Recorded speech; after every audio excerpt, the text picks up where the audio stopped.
Last month on LinkedIn, if I only talk about tech roles, there were about 65,000 tech roles were open in Canada. Yet, when I talk to the candidates, I get to hear they have a lot of rejection emails, they are being ghosted, no response, no communication, no feedback. So, why is this difference? Just applying for the role is not going to help. Every step is important for you. Starting from making sure you have a right resume, making sure that you're applying for the right roles, making sure after applying you just not sit and wait for somebody to reach out to you. What you're going to do between applying and waiting for an interview call. People are asking BA in data skill, BA in AI skill, BA in so and so specific skill. So, even the trend, hiring remains the same, but the ask of the role and responsibility has been increased. You can only put enough information on the resume. To your knowledge, still,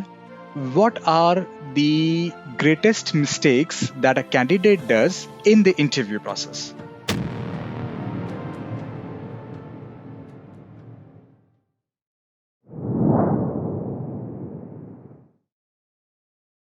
Hi, everyone. First of all, I want to thank all of you for making this podcast such a huge success. Your continuous support, your feedback, your comments, your enthusiasm to learn more has been incredible in my journey. Because of the overwhelming demand on one of my previous podcasts about hiring and recruiting and the direct messages that I've received over LinkedIn, I felt there is still more that you want to learn. And here I am today bringing a guest on my show who is a leading tech recruiter in North America. His name is Amit Sharma, and he is an associate director at Recruiting in Motion, one of the largest staffing agencies, and has been in this industry for over a decade, knows everything about the market, how you should navigate, what are the challenges that you face, and everything else. Today, in this episode, we will uncover why candidate gets rejected and how you should bounce back. You will also learn the craft of standing out in resume, whether you are coming from big company, a medium-sized company, or a small company. And does it really even matter?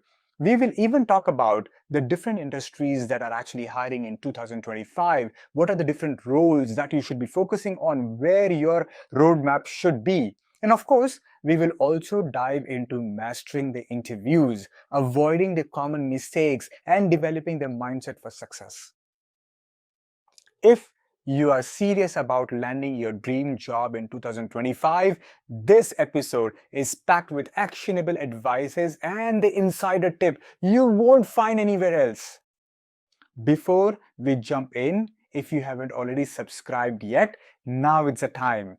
Hit the subscribe button and join our amazing community. And if you enjoy this episode, don't forget to like. It really helps me bring more valuable content. Let's get started and take your job search to the next level. And yes, do provide comments of how you like it and what you want to watch next. Hi, Amit. How are you? I'm good, Apart. How are you? Thanks for I'm inviting me.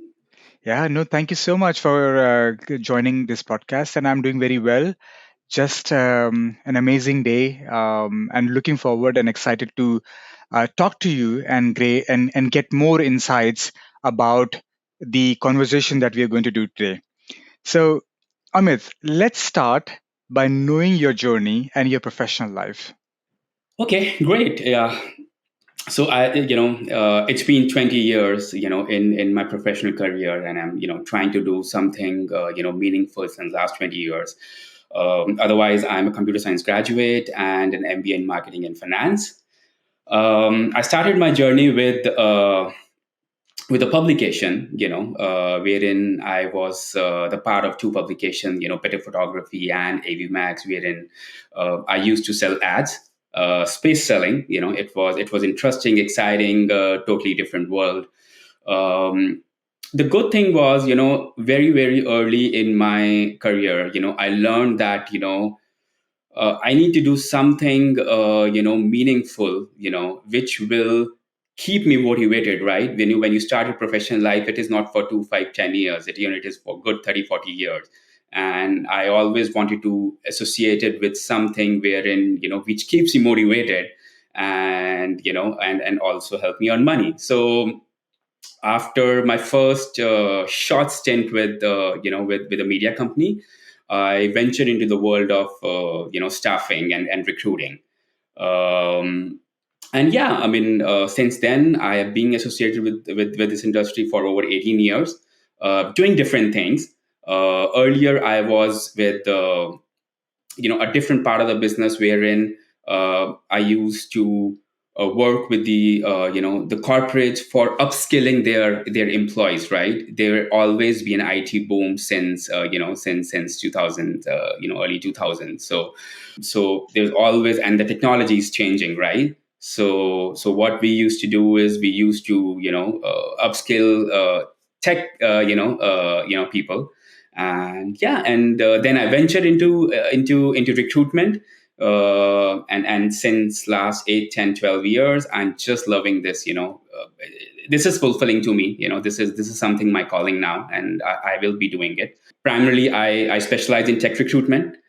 Work with different clients, help candidates to get a job, help clients to find the right candidate, and at the end of the day, we earn money, or all three are happy. And this is what I've been doing in Canada for like 7 years. Worked with different agencies. I've been with Recruiting in Motion for last 5, 6 years. Within the staffing space, a different company, enjoying it. Lots needs to be done, and yeah, this is short on this.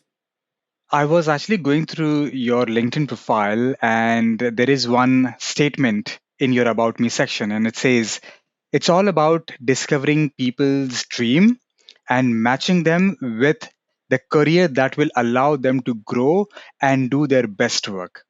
Tell me more about this. Like, what is your motivation behind it? I always tell them, right, for the clients, okay, if you're not the right candidate, there's other candidates, but at the end of the day, the beautiful thing about my role is to help candidates find their dream jobs. And for me, it's about finding the right opportunity for the candidate, and at the same time finding the right person for, if there is a marriage between both, and I think it's a long-term relationship, right? It So is absolutely true because why? I mean, if the company can evaluate you for your skills, why would you not evaluate company for their skills and work for a company that you want to work, you can grow, and you give your best shot?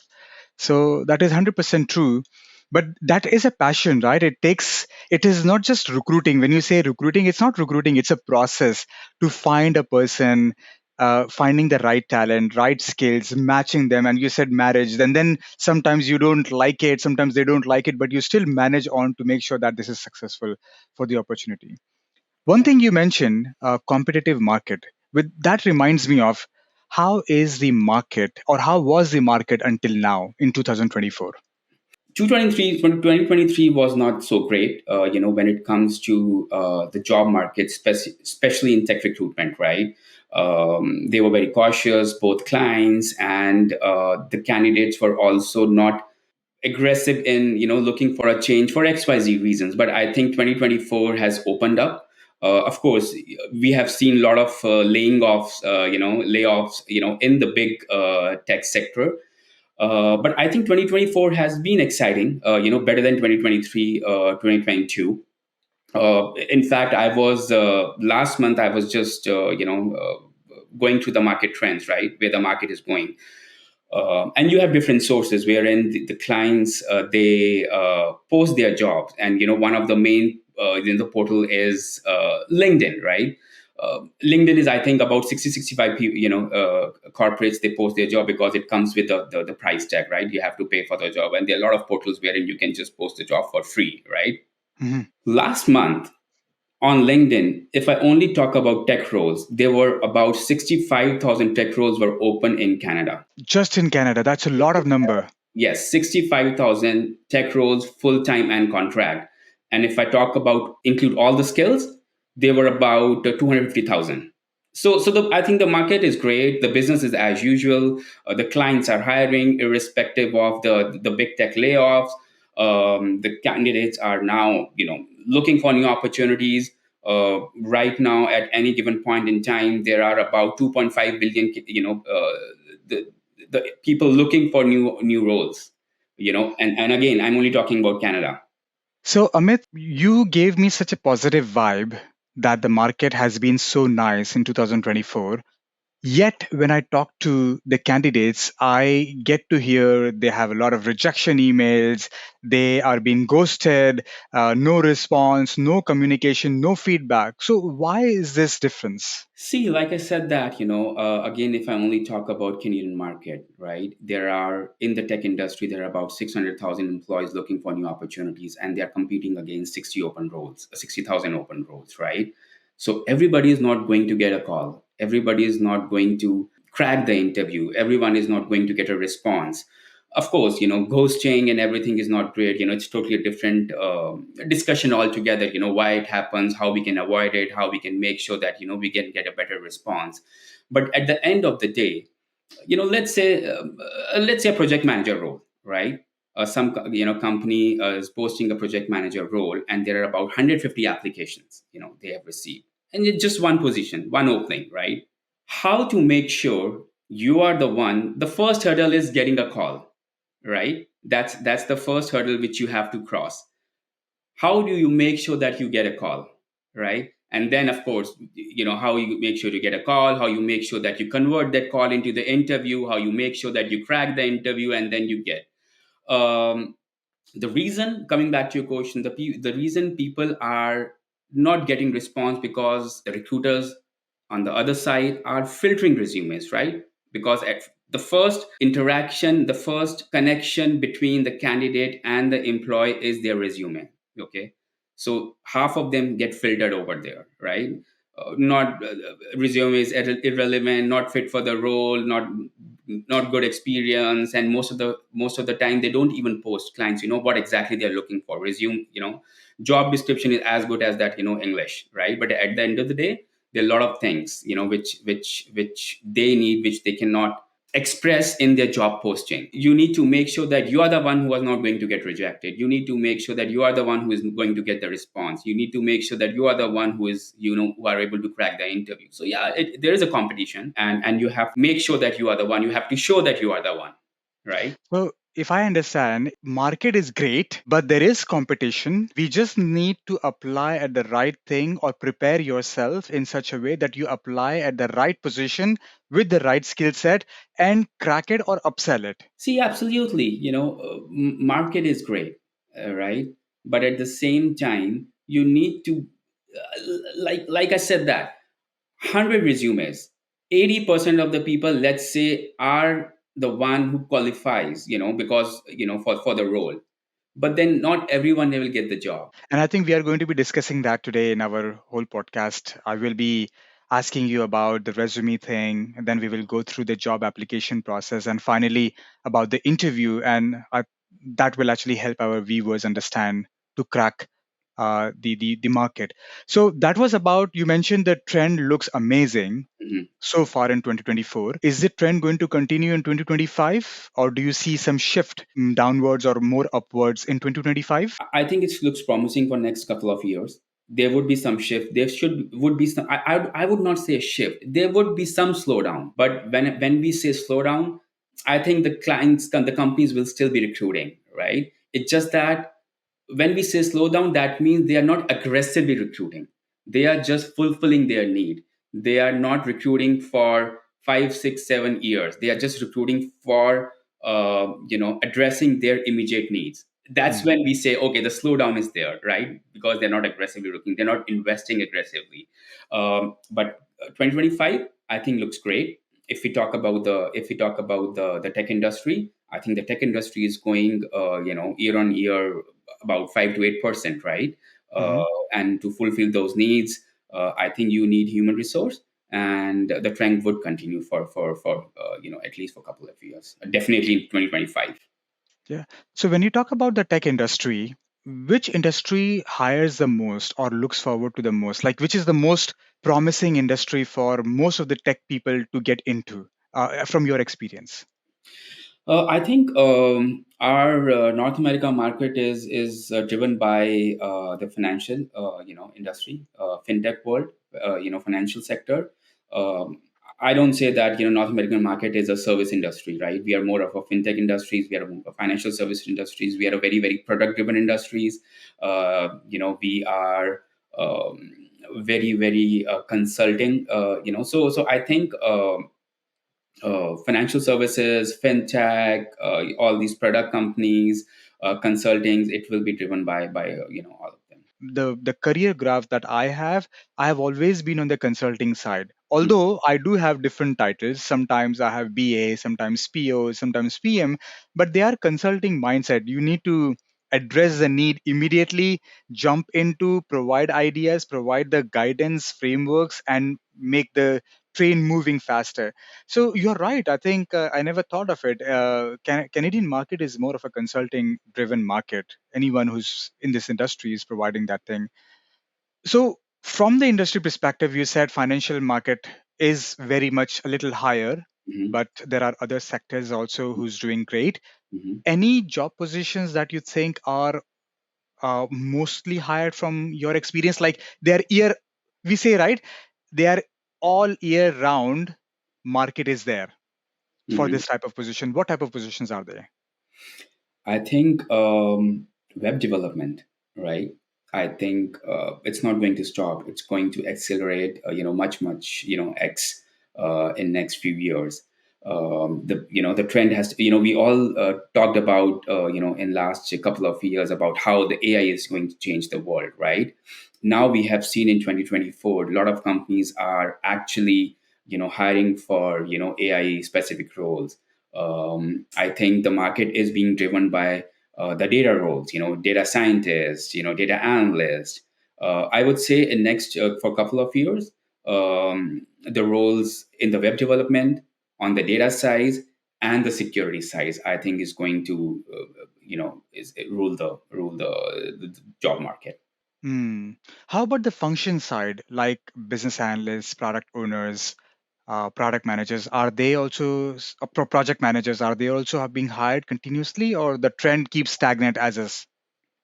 See, they are the pillars, right? These kind of jobs are not going to get going to be dead, because they are the people. Product managers. Product managers are a totally different breed. If I talk about the business analysts, if I talk about the project managers, they are the people who are the bridge between the business and the tech side, right? But personally, we have not seen that. Oh,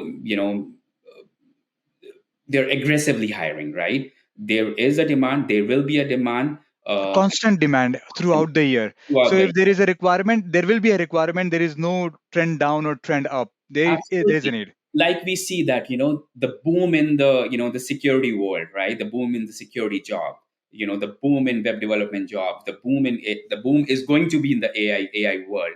But we have never seen the boom in the project managers BA, and the business yes. analysts. It's that they will be there.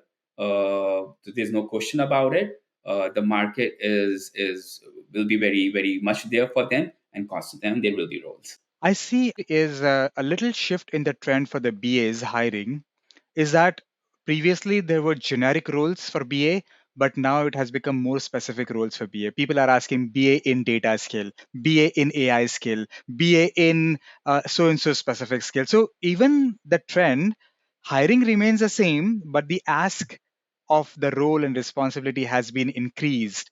There was one job opening that I was reading, and it says you need to have about 4 to 5 years of AI experience. I was like, how can one have 4 to 5 years of AI experience? He should be either he would not be a BA or he would basically be a DA, but now moving into so that is also getting competitive. The air from there is also affected here. See, I think the specialization is is going to be the driver now, right? You cannot have a generic skills. In fact, you're talking about BA in data, BA in AI, and BA, and in fact, we see the companies looking for. We want a BA who has an extensive experience in the wealth management domain, right? We don't want you can be a great BA, you can be a great product owner, you can be a great product manager, in different industry. We see that these are the companies, they are hiring specialists in the specialist domain, and I think it makes sense. Again, if I talk about in Canadian market, so tech industry, how many tech companies we have? We have, I think, about 45,000 tech companies, and out of 45,000 tech companies, we have about 42,000 who has less than 30 employees. So imagine, more than 90% of the industry in the technology is driven by small and the mid-sized companies. They cannot afford to have generic skills. They need to have the specialists, right? Of course, big companies, let's say big five bank or big consulting companies, wherein you have a very process training, within the organization, right? There's a process, there's a training, there's a hand holding, there's a learning curve. You get all these breather 5 6 7 months, understand, be the part of the culture, understand the product. And but because our Canadian market is driven by small to medium companies, they cannot afford not to have the hire not to hire generic skills, no. So yeah, so that's the reason in Canada we have seen that it's a very very specialized driven industry within those domains. Hmm. So, how is this recruiting or staffing agencies like the one that you're working and you mentioned that you have worked in the past? How does this operate? Let's start from the beginning. The position opens, and then we all the way to hiring. Like in a nutshell, how does the process work? See, every staffing companies, they are specialized in certain skills, right? You may have, I can talk about my organization.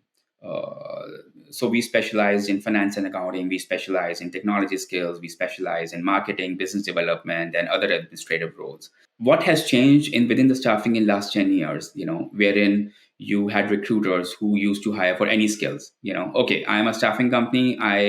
Today I'm working on a marketing role, tomorrow I'm working on a technology role, and day after tomorrow I'm working on a finance role. But I think we have this industry has also shifted to being a specialist, within their domain. So we have specialists in technology who only hire for technology. We have specialists in the finance domain and in other domains, and we have specialists who reach out to the clients for the specific roles within the domain. So we get the roles, we are staffing, we work with different clients, 50 100, 150 200 clients.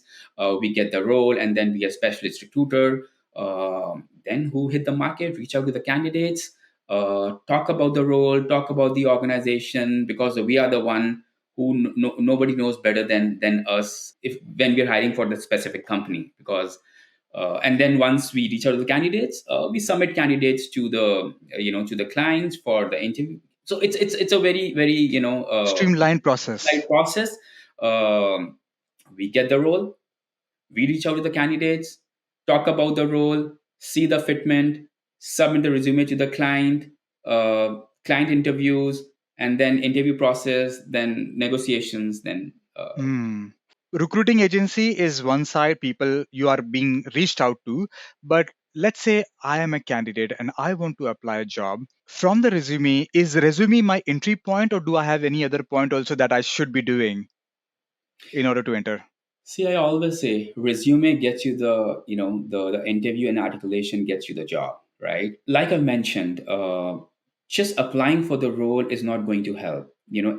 Every step is important, for you. Starting from making sure you have a right resume, making sure that you're applying for the right roles, making sure after applying you just not sit and wait for somebody to reach out to you. What you're going to do between applying and waiting for an interview call. There are a lot of things which you need to be done. Why do you think that out of 100 resumes, 80% of the candidates claim that we are fit for the role, fit for the job description? I have made my resume as per the job description. Why you will get a call and the other person is not going to get a call? What do you think? What you need to make sure that you're doing it right and not doing it wrong? So there are a lot of things, starting from making sure the resume is right, starting from making sure that you're actually putting an effort by not waiting to for an NT call, making sure that you're doing things, and we can go in detail, what you need to do, to make sure that you show themselves as a differentiator than the other candidates, with the same skills. uh, So yeah, resume is the very very important critical time. You cannot go wrong with it. Mhm. That's the starting point. So before we dive into the job process, like after you apply, what you need to do, let's talk more about the resume perspective. First of all, there are a lot of notion or people basically say, "Hey, use colorful resume." I think you saw Canva resume, which has two column side resumes. Some people have got three column. Then some people have got a structure with a photo. And then there are resumes which are plain, simple, one column, one side thing. So that is the biggest confusion for lots of people. They submit resume with variations. So what is your advice to the candidate? See, I would say that make sure you keep your resume very simple. Make sure it is readable. Make sure it is in a good format. Make sure there are no grammatical and formatting errors. Make sure that you don't have irrelevant experience mentioned over there. Make sure that you don't have just one liner towards your roles and responsibility for previous roles and everything. Keep it simple, keep it readable, because you don't want to confuse hiring manager, wherein they need to, when they see your resume, they need to really find out, oh, um, is this person really fit for the role or not. So the idea should be, the intention should be, when the hiring manager sees my resume, that person doesn't get distracted by all the colors and everything in different format. Keep it simple, keep it one format. Make sure you have all the written information, and make sure that you know what do you want to convey, as a first line of communication, is being conveyed, right? Rather than focusing on, I need to bold this, I need to different format, I need to make highlight this and that. Just keep it simple, keep it in a good format, keep it error free in terms of grammatical, no grammatical mistakes, and that's it. Hmm. So there is also one thing, like they say either your resume should be one page or maximum up to two page. Some people say you should at least have some content in it. Put 3 to 4 pages. Some people, I have also seen people who have applied to consulting firms. They have like 8, 9, 10 pages and still got a job. So there is this confusion. What is the right thing? See, I'm in a job wherein I talk to a lot of candidates, right? And I every day I listen to these things, wherein, you know what, I just want my resume to be one pager. I don't want it more than 2 pages. I don't want it to be lengthy. I think these are all misconceptions. I always tell my candidates, don't worry about the number of pages. You just need to make sure that you have enough information, on your resume, which will help the hiring manager decide that I want to bring you in the interview process or not, right? Just for a second, forget about the number of pages. If you think that you have tons and tons of experience, and it's not possible for you to talk about your achievements, your responsibilities, your learnings, in that one page, right? You have to have 2 pages, 3 pages, 4 pages, or whatever. So I always tell candidates, forget about number of pages, just concentrate on making sure Demonstrating the right skills. right skills, right information, enough information. And when I say enough information, it cannot be, just one liner. And it cannot be like, your biography. You know, you need to have enough information to make a hiring manager, Feel you know, comfortable by looking into your resume. oh, I want to meet this candidate, I want to learn more about it, right? Hmm. So forget about, I tell my candidates, and I always hear this, this notion, right? Canadian format, resume. There's nothing called Canadian format, right? At the end of the day, please remember, your resume is being reviewed by the people who are sitting on the other side, right? They cannot be, and imagine, every person is different person. You know, your resume, I would interpret it differently. I would have a different feedback. if your resume is being reviewed by the second person or a third person, that person will have some different feedbacks, right? That's why I was saying, keep it simple. Make sure that it's not confusing. Relevant information. Forget about number of pages. If one page, make sure that you have enough information for hiring manager, for them to see your experience, and you have covered everything. Keep it one page. Of course, that doesn't mean that you have to have 15 pager or 20 pager. Unnecessary things should not be there, but only relevant things, and keep it simple. I think that is the biggest idea. Keeping it simple, understandable, readable, that itself means a lot of thing. So there's one more thing that I always had this thing in my mind. When a person is applying for a job position, their previous experience, big names or big brand in the resume, does it matter for the next company? Example, if you have a big name like Big Four bank's name, or Big Four consulting firm, or Big Four audit firm names, would that add value? Why not? Absolutely. At the end of the day, that is your experience, right? What matters, see, And fortunately, this is in comparison with another person who's equally qualified, equally experienced, but does not have that big brand names. yeah. So here's the thing. Of course, you have to show where you have worked. Fortunately, unfortunately, and it's not every time. It always work. If you are applying for a role, and I'm just giving an example. And somebody who worked in Google, in the past role, and trying to apply for some. Of course, it would matter, but I think a good recruiter, a good hiring manager would go in detail what exactly this person has done in the previous role, uh, and you cannot hide where you have worked, of course, and it matters depending on what kind of roles you're looking for. And I would say, I would give you another example. Most of the small companies, tech startup, media-sized companies, they don't want to hire from the big companies, right? They avoid, because of the culture. And then again, it's another discussion altogether, right? Imagine if you are applying for a tech startup, right? Which is about 100, 200 employees, and the processes are not that streamlined. You will have to wear a multiple hats. You're not even coding. At the same time, you're leading discussions with their internal clients or external clients or whosoever. Um, Somebody from Big Five bank, and again, I'm just giving an example. Working in a Big Five bank is, or a big organization, is different from working like for a tech startup. Because in most of the cases, when you work for a big organization, they're already at a mature stage. The processes are all set. Everybody has a very well organized team.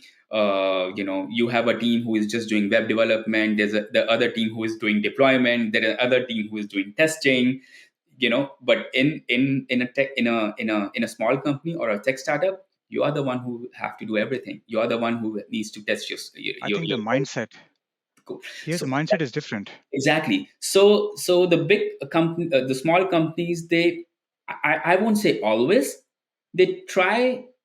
Okay, let me put it this way. Instead of saying that they try to avoid hiring from the big companies, let me say they try to hire wherein from the organization who are their size, where it's a fast pace, startup mindset, and things like that. And same with the big companies, right? If you're working in a big company which is already matured, they have processes, they love to have somebody from that size of organization. And it also different from um, the kind of skills you're hiring. For example, you're hiring for an infrastructure role. As an infrastructure in a small organization, you will not have an opportunity, or you don't have that kind of infrastructure where you're managing hundreds and hundreds of servers. You are dealing with millions and millions of data lines. You know, and big company, they have an environment wherein you have hundreds of servers you have to manage, you have to maintain, you have to optimize millions of line of data. So they would want somebody who is coming from a big large setup, wherein that person has that opportunity to work in that kind of environment wherein you would not find it in, you won't get that experience in, in the small organization. So I think it both ways. I think very crucial to understand that you are tailoring your resume or you are applying to that job, you understand the role and then basically fit in, right? Blend in, sell what you can do or add value. It Absolutely. goes back exactly what you said before, that you need to know where you're applying, how you're applying, and then just say that relevant thing. With this, actually, I want to know the tailoring part of the resume. I think this is the one of the most difficult job, because if you're applying, even if you let's say apply 10 jobs a day, tailoring your resume or customizing your resume for that 5 jobs could be an exhaustive task, time consuming task. How do you or what do you advise to speed up or basically take on this action to customize or tailor your resume? See, tailoring a resume for the job is the key. Okay. And when I say tailoring, of course you are not going to just tailor your resume for the job, you wherein you don't have experience, right? You just, because again, see, you can only put enough information on the resume, What right? you have. What you have, right? You may have multiple, experience. For example, let me take an example of cloud. you know you may have experience working in Azure, you may have experience working with GCP, you may have experience working with Azure or AWS, right? And you have good experience with all three, because from your different jobs. Now you're applying for a role wherein they need somebody with an extensive experience within Azure cloud, right? You cannot apply with a resume which shows that I am expertise in all three. I have done work in all three. you know you have to you have to tailor your resume specific to that job. Okay, I have an expertise with all three, but hiring manager they don't care. They want to know that what kind of experience you have with Azure, right? So if you share your generic resume, right, you may not land a job, you may not land an interview. So tailor your resume specific to the role, showcase, highlight your experience more, in what they are looking for. And when I say showcase, me explain in detail about my relevant experience. Oh, I have an experience with AWS, but hey, let me talk about my experience in Azure. This is what I have done, this is what I have achieved, this is what I have learned, this is what I have, my responsibilities. Yeah, so tailoring a resume specific to the job, you have to do it. But Mhm. I am not assuming, but at the end of the day, um, I hope you're not applying, the candidate. I always tell the candidate, I hope you're not applying 100 jobs in one day, right? Mhm. Because you're not going to land a, you're not, it's humanly impossible, to tailor to what it takes to land a job. Rather have a focused approach. Rather, when you apply, there are a lot of effort which goes after applying to get an interview. And I that's see. why you would see, I have applied 100 jobs in 7 days, I have not received any call, because you have not tailored your resume, because you have not put in an effort after applying the job, that which will be a differentiator, which, for you to other 99 employees, the candidates. I see your point. It's not about the quantity, it's about the quality. It's about applying for the right role. It's about doing your homework before applying, after applying, during the interview process.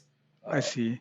I think it also helps when you start following a company, you follow the network, you are able to better articulate the language that the company is speaking through the job description and then specifically write down that. I think that also helps the person understand, oh, this person has already done the homework speaking the language that we actually talk, and then it makes sense.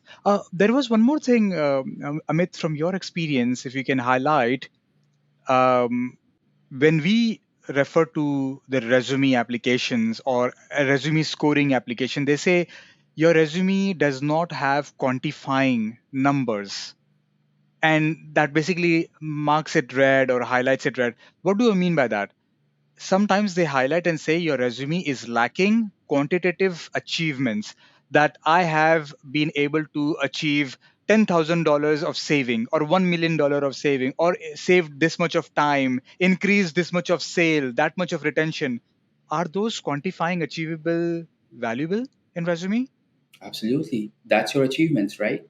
Yeah, but how can one calculate those? Most of the time, some people might be faking it up. See, absolutely. See, one thing is a faking is a big no. That's number one, right? If you are mentioning those numbers, on your resume, you have to be very serious. You have to make sure that those numbers are right, because at the end of the day, you may have to talk about it, and so people fake on their resumes, and this is a very small, you're talking about faking the numbers. The people fake their experience. We come across lot of candidates like that. But yeah, I mean, depending on the kind of roles, if you're in sales, if you're applying for sales roles, marketing roles, it's very easy for you to measure, right? Because you have measuring, because these are all for sales and marketing, the numbers are KRs and KPIs, so it's easy for you Yeah, to for them. But for for a business analyst like me, who's not involved in project costing, but only involved in estimations or maybe the success of a project, or maybe I could say, hey, I have reached out, I've actually delivered a project on time with that many number of resources. I think those are my achievement. But when I hear from other people, let's say product based product managers, they will say my product basically reached to 1 million customer. I don't have that kind of number. Yeah, I mean, that's what. And you don't even have, again, it's very, very skill specific, right? If for example, if BA writes those numbers, right, it doesn't make sense. Yeah. Yes, you should not have it. You should not have it. But coming back to your questions, in whatever ways, if you can showcase your achievements, please make sure you have those numbers. Please make sure that the numbers are right, and please don't fake it. Hmm. If I have to ask you, what are the three common resume mistakes that you have noted so far? What are they? Oh, I can go length. I mean, I can spend another 3 hours in that. But if you ask me top three, which I see on day to You day. you can go up to five. No, okay. If I talk about top three, I would say grammatical and formatting errors. I would say unrelated experience, and I would say very less information about their roles and responsibilities, and not mentioning about your achievements. Too much roles and responsibility and not talking about the achievement. Yes, And did you also say that the roles and responsibilities are duplicating in every experience? That is also an issue. absolutely. Just copy. I see that. All the time the same roles and responsibilities, the candidates they have mentioned in last two three roles, they don't mean it, right? Yeah, so I think grammatical error, formatting error is a big no. Unrelated experience is a big no. Less information about your roles and responsibilities is a big no. You need to make sure, again it comes back to our, what we were discussing, that forget about the number of pages. I sometimes I feel that people do it because they want to make it a short Mhm. version of your resume and things like that. I think just forget about it.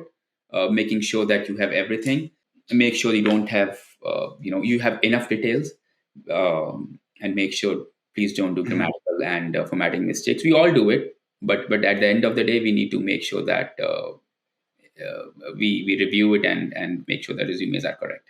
Mm. Are cover letters important in this today's world? No, Nobody reads it. fan of cover letters. Nobody reads cover letter most of the time. Again, if you are applying directly or if you are applying through a recruiter, it's totally two different worlds, right? If you're applying through an agency wherein a recruiter is helping you, and then the second way is that you're applying directly to the client. If you are applying directly, maybe you can have a cover letter, but please make sure that cover letter is not uh, like very detailed, just crisp, 3 4 5 lines.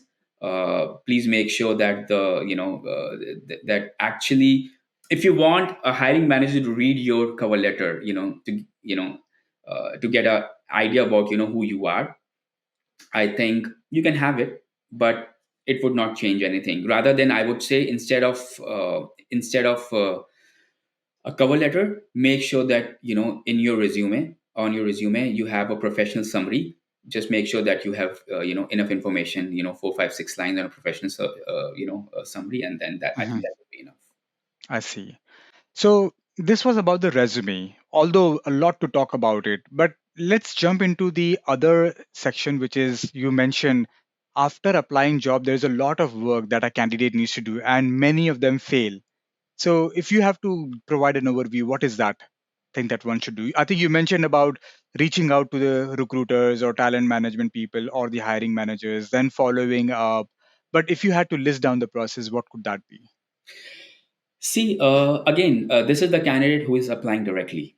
Okay, again, because I'm saying applying through a recruiter is totally a different world altogether. Let's talk about both Okay, in nutshell. if you are applying directly, you are just another candidate who applied to that role, and you would see there are 100 more applicants. I actually see on LinkedIn, the moment I see the posting 10 minutes ago, 100 already applied. So here's the thing with LinkedIn: when you see that 100 applied, that doesn't mean they have actually applied. They scare LinkedIn you. cannot, if you don't have a premium account, you cannot know that how many candidates have applied. When you see those number, 100 applications, 115 application, it means they have either applied or viewed that job, so they count it. Okay, so if you have applied and I just viewed that role, the third person would say that two applications. So don't go by that number. You would only know how many people have applied if you have a paid account. There is some, I think you have premium and then it's a different level. Mhm. So don't be mistaken of that. But yes, there are, for the roles when the market is great, and when a lot of people are looking, don't be surprised that there are 150 applications. Coming back to like somebody who's applying for the job on LinkedIn or through Indeed or wherever, right? uh, and need to make sure that you have a good shot of getting a response from the clients. You have to put effort. It's a process. It's like you have to make sure that you are different from others. One thing is taken care of. You made your resume right. You made sure that it's like aligned to the job description, right? But that would not guarantee you to get a call from the hiring manager or from the HR or whosoever. So what you can do differently, others are not doing. Go to the LinkedIn. What I always tell my candidates: try to see that first. Easiest thing what you can do is to talk to somebody who would right?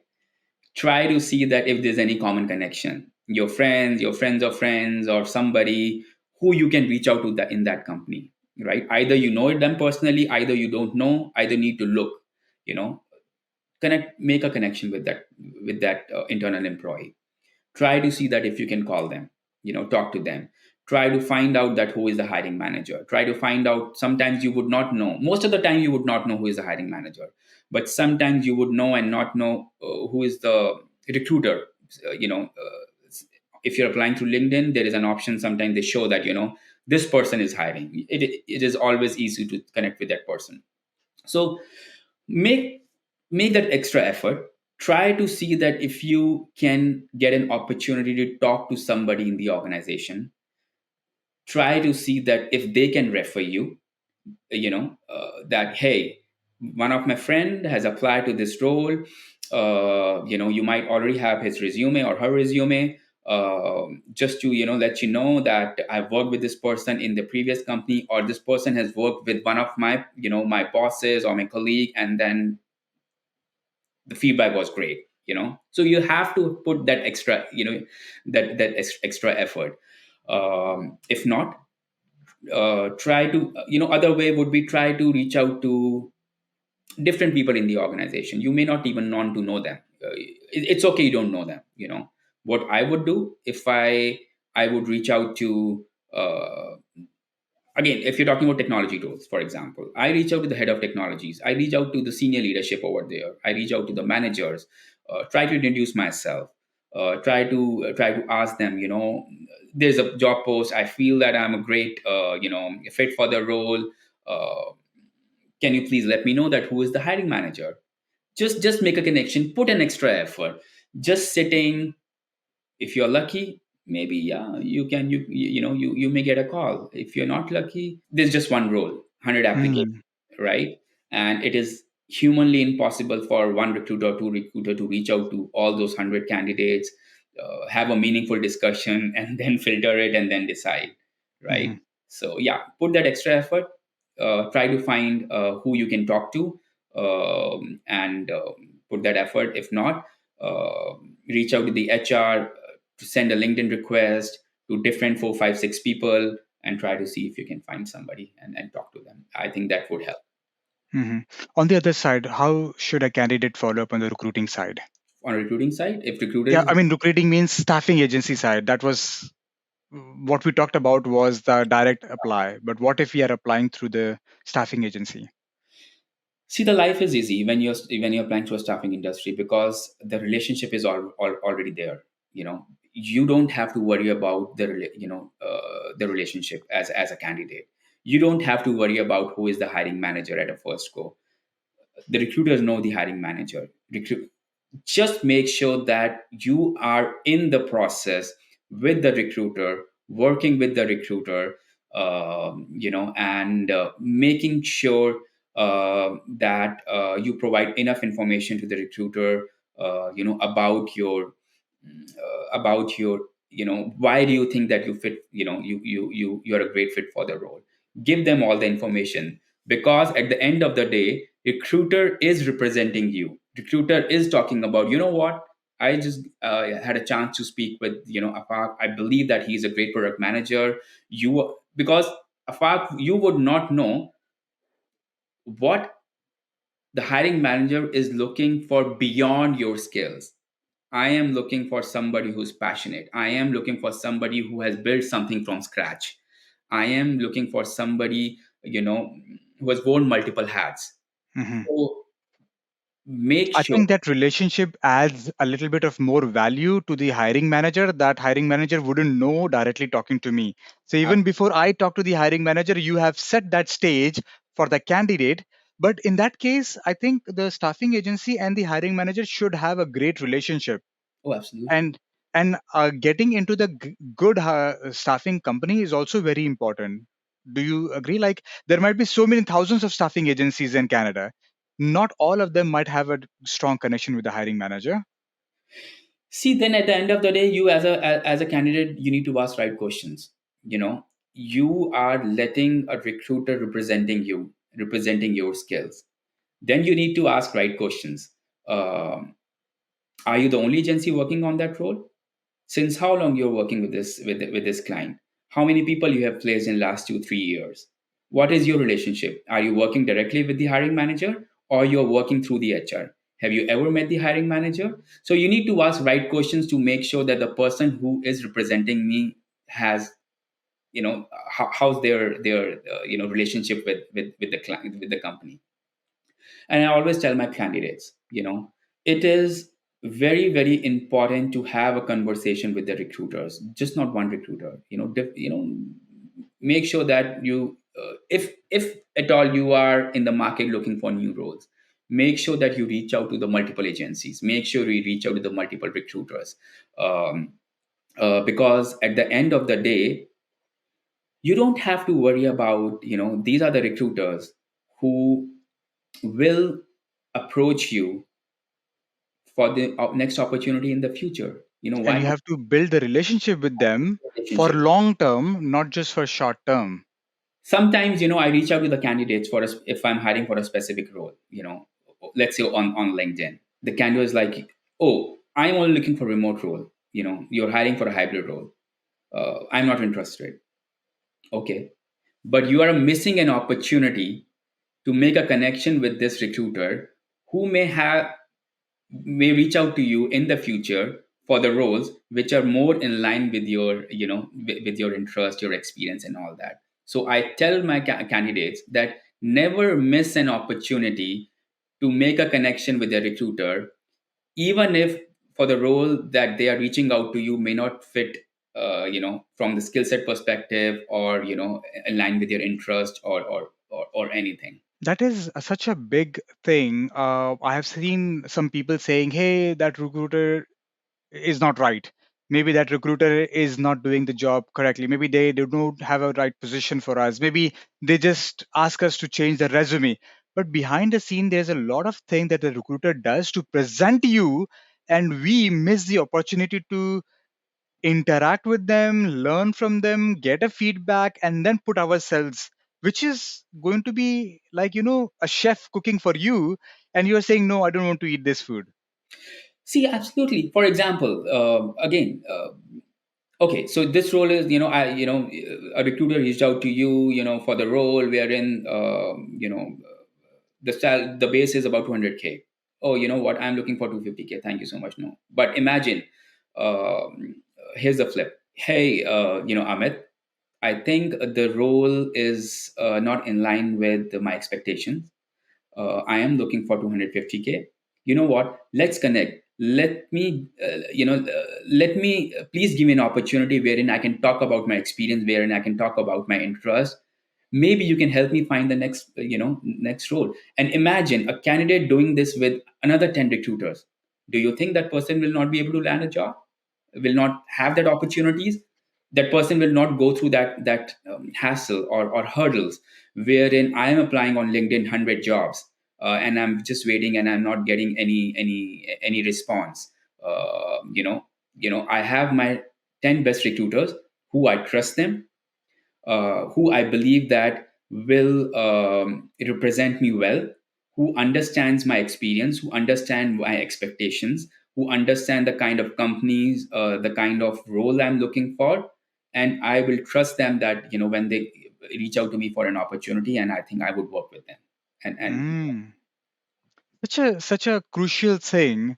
You have an easy opportunity through the recruiter, but we choose the hard way out to control our life, our application through direct processing. Both of them are successful.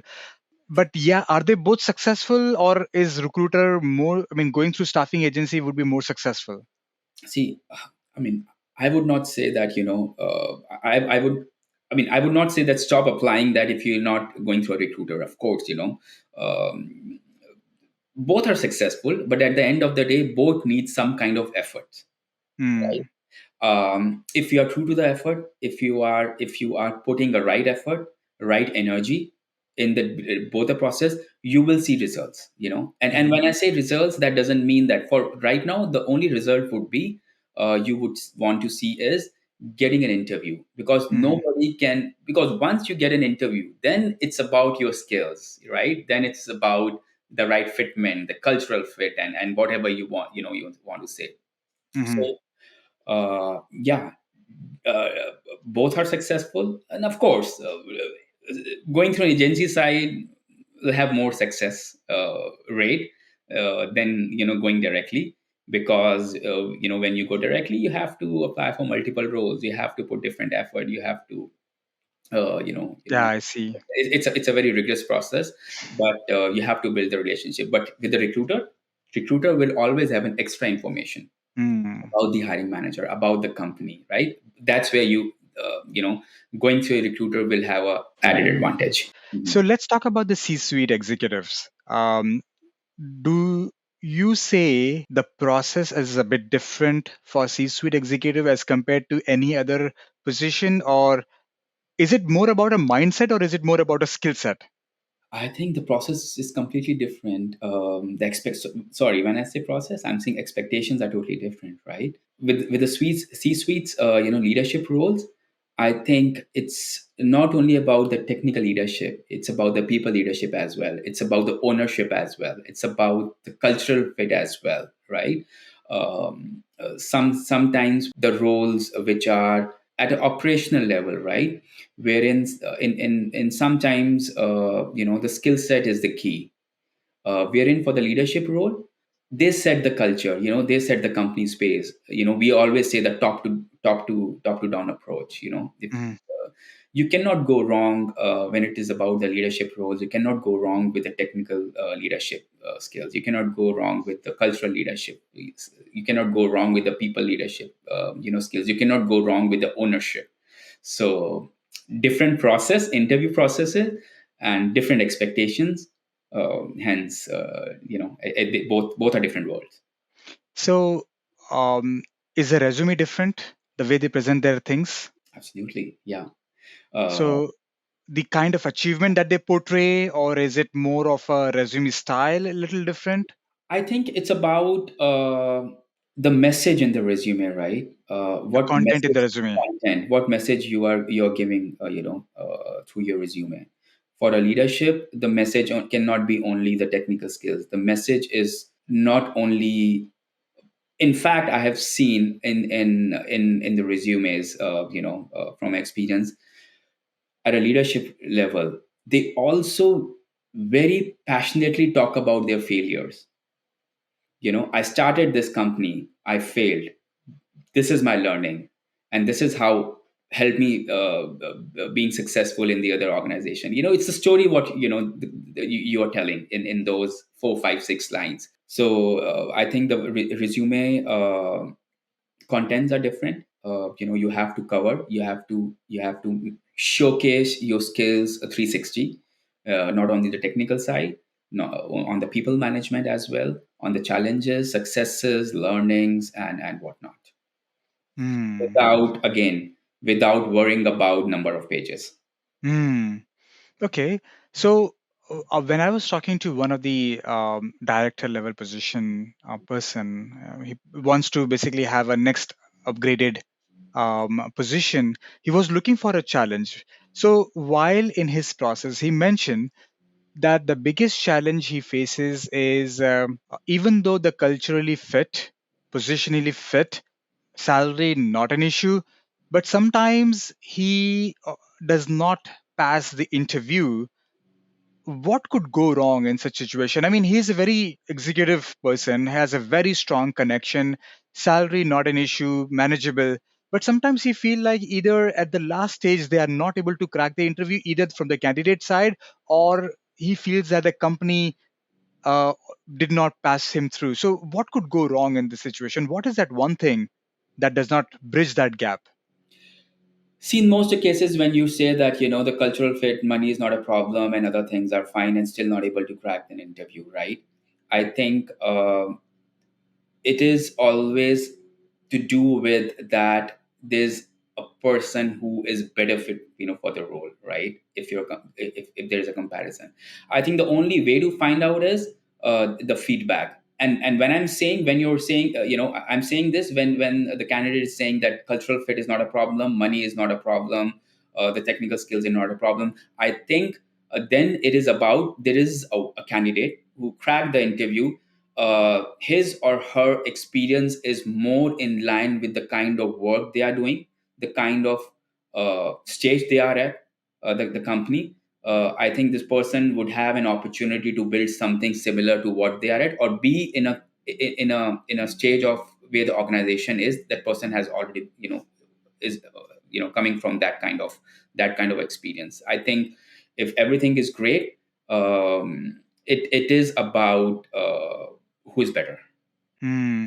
I have also heard people saying that we can groom someone internal staff to that level than hiring someone from external team could be more beneficial because they know the cultural Absolutely. factor of it, the leadership factor, the people factor, the soft skill factor. We don't have to groom that position or in that position.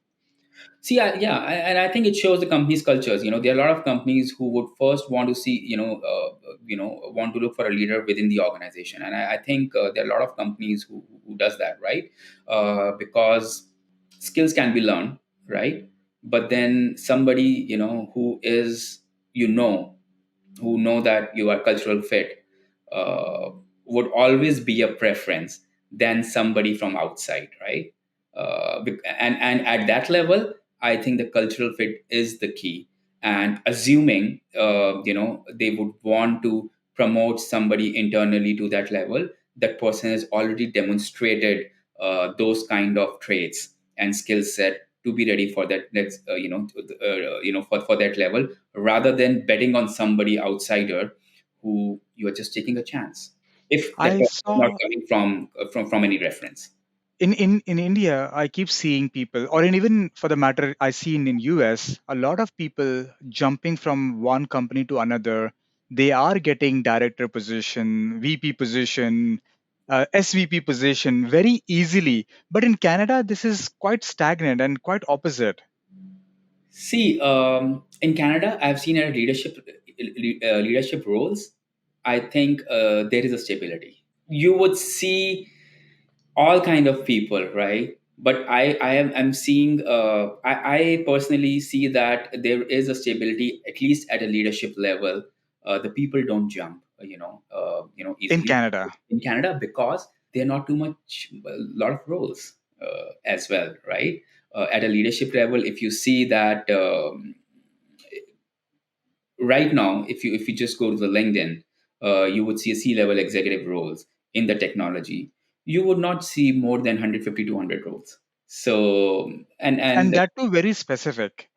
Very, very specific. They will say, okay, we need director in so and so position doing so and so strategic role.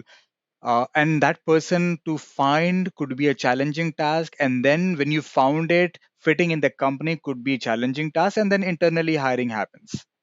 and that's what we were talking about earlier, right? This industry, tech industry in Canada is very very specialized, domain driven, and it is at all level. Of course, Oh. at a leadership level, it is also about the other skills as well. But at the end of the day, it is very domain specific. If I am looking for a leader in a data security or cyber security world, my preference would be somebody coming from a data and cybersecurity world, somebody who is a leader in the tech domain, maybe a product company or a consulting company would be my second best option. I would look for who is a domain specialist, and then and see what else you got. Hmm.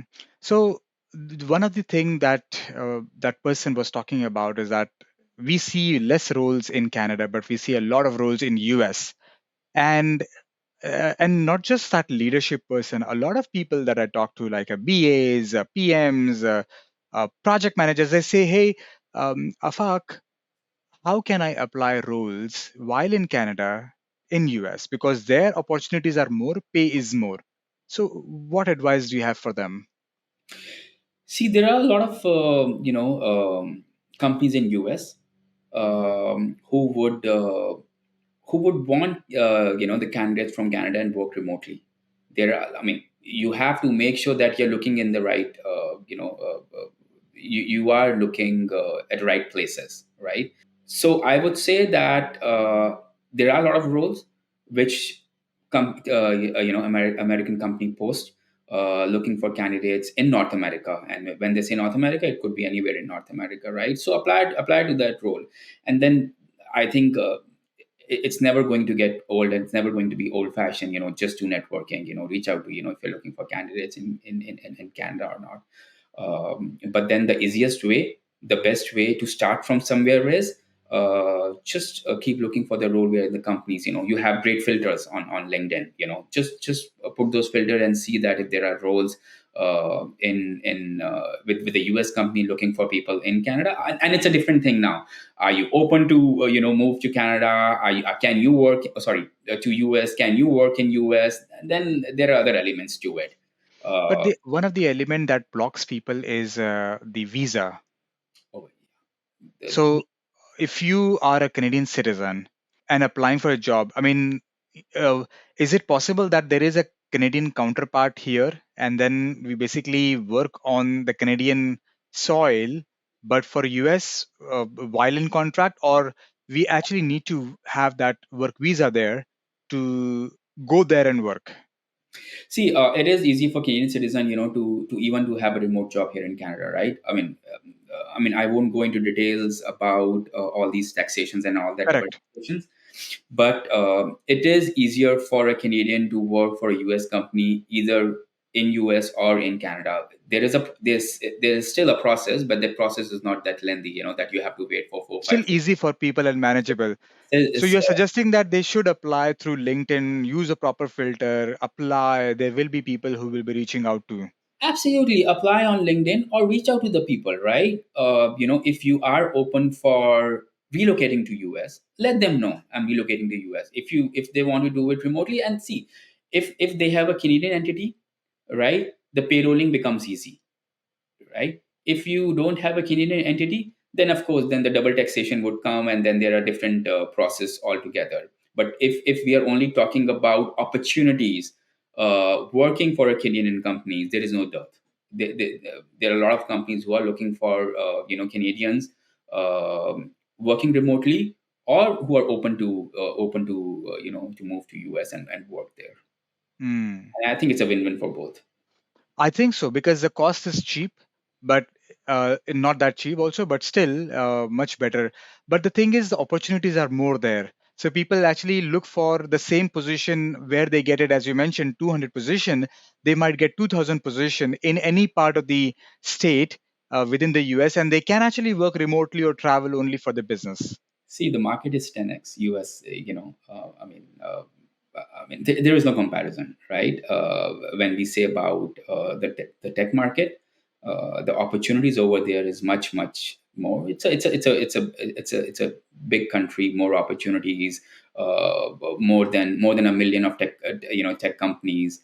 But I think Toronto is picking up. In fact, you would see the top 10 destinations, to work Hmm. in North America, where the tech is booming. I think the Toronto, when I say Toronto GTM market, I'm saying Toronto was in top 5 until 2023 for good to 3 years, Hmm. and it is in top 10. I see. Let's talk about the interview process. For any role that a person applies, they have to prepare for the interview. One thing you already mentioned that one should know about the position that they apply for, tailor the resume, and all of that thing happens. It's a process where you have already learned. To your knowledge, still, what are the greatest mistakes that a candidate does in the interview process? That don't go, don't prepare. They don't do the homework well. When I say homework, um, when you are in the interview process, you need to make sure that you collect enough information about the company, what they are doing, what their products, what their platform, information about anything. If they are in news, or, what is happening in the organization, enough information about the hiring manager. They don't ask right questions, in the interview process. I think these are if you are not going well prepared, wherein you have not done your homework about who you are meeting with, about the organization, you will not be able to ask right questions. I think it's a big mistake, Hmm. and you'll not be able to. I think that does not even give you confidence of being in the interview because you feel like lost and disconnected with a person, and it becomes more of a question and answer rather than conversation. And the candidates, they still do it, right? So yeah. Because they are in so much of a hurry. They want to apply 10 jobs and 10 interviews. They're like, okay, next, move on to the next one. When I reach out to the candidates, right? Sometimes, I reach out to the candidates who I want to talk, and they apply to the role through our job boards, right? They would not even remember, oh, did I apply for that role? Because they are applying 15, 20, 30, 40 jobs every day, every week. um, I think it's a big put off, for a recruiter, because at the end of the day, you want to submit a candidate who you feel is a right fit for the role. And when I say right fit, not only technical, from a technical perspective, culture perspective as well. And Hmm. candidate has to show that.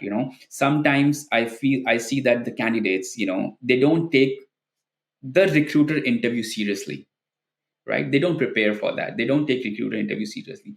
Please remember, at the end of the day, this is the person who's going to tell your story even before you get a chance. You will get a chance to tell your story to the hiring manager directly, right? Yeah, coming back to the biggest mistake during the interview, you already got an interview.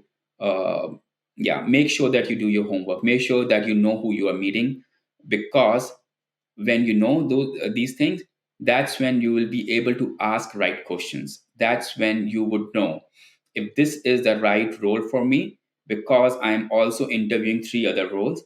I need to make sure that which is more in line with my interest. Hmm. So let's talk from your experience. You have prepared so many candidates for the interview. What are one, two, or three questions that are commonly asked by the hiring managers in the interview? Why you applied for this role? Why do you think that you are the right fit for this position? Why are you looking for a change? These are the top three common questions. Why do you think you are the right fit for the role? You will be only able to answer, and you will be only able to answer truly when you would know that if it's a right fit or not, only if you have done your homework well. Because here, the hiring manager is not looking for a monolith answer wherein, oh, what the kind of skills you're looking for, technical skills, I have the right skills. You're looking for 10 years of experience in JavaScript. I have 11 years of experience in JavaScript. No. I also understand that you have a small team. I also understand you're building something from scratch. I had the same opportunity in my previous role to build something from scratch, to scale it, to live with it, and be proud of it. I always thrive. I enjoy working the small team. So I feel that I'm not only technical fit for this role, but I think I'm a cultural fit for this role. That's why I believe that's a right fit for me. Why are you looking for a change? Please don't talk negative about your previous company. You know, never talk bad about your previous company. Tell them on, I mean, tell them honestly, there are other ways as well. I am looking for a change, for it could be XYZ reason. Just be truthful, right? And you can be truthful without being negative. You know what, I feel that I am not being I am looking for a change because I feel that I am undervalued. I feel that they are not paying me to the market standard. I think I have shown enough skills. Through my performance, I feel that I deserve, but I am not getting it. Here, you're not talking negative about the client. Here you're making about yourself. You're not making about the client. Here, you're not making about your company. You're making about it yourself. I am. I think I am ready for the next challenge. I feel that I deserve this, I and think the positive mindset in the interview also plays a very important role. absolutely. A person should always be thinking about what can I get from this rather than running out from the previous one. That mindset, although you're doing the same thing, you're getting out of the previous one because you feel bored, monotonous, maybe not so challenged, maybe the monetary reason, whatever that could be. But the next challenge is what we fail. We talk about our pains rather than what we want as a challenge. uh, Today, whatever we discussed, Amit, was all about our mindset, being positive, being into relationship, being into that readiness for the success criteria. Um, One last piece of advice that you would want to give to our viewers from the mental stability perspective, right? Because as I started our conversation, that hey, market may not look bright, but you mentioned market is bright. So rejections too many, but you said that rejection is a part of the life. So for people who are very active, for very into the market, very serious, what piece of advice from mental stability perspective or mental wellness or mindset perspective would you want to give them that would outweigh every other thing? See, I always tell them, focus on the process, right? Focus on doing the right thing. uh, there will be rejections, but at the end of the day, uh, you also understand that you're applying for 50 roles, you're not going to get 50 offers, right? Make sure that you learn from every rejection, right? And don't take it personally. you know it is not Take about, a feedback and then improve on it. it's not about you, right? It's uh, about client finding a better candidate. And it could be anything, it could be technical skills, it could be personality. So don't take it personally. Focus on the process, take feedbacks, improve on feedbacks, and don't get desperate. Okay. That's all from my side too. Thank you so much, Amit, for your time here and giving us so much of wonderful insight. The more I talk to you, every time I talk to you, I get to get that positive vibe about the insights that actually helped not just me, and I'm sure all of us are, in debt to that information, the insight that you provided with so much of positivity. So thank you for being on my show, and we'll definitely talk soon. Thank you for having me. Yeah, take care. Thanks. Bye.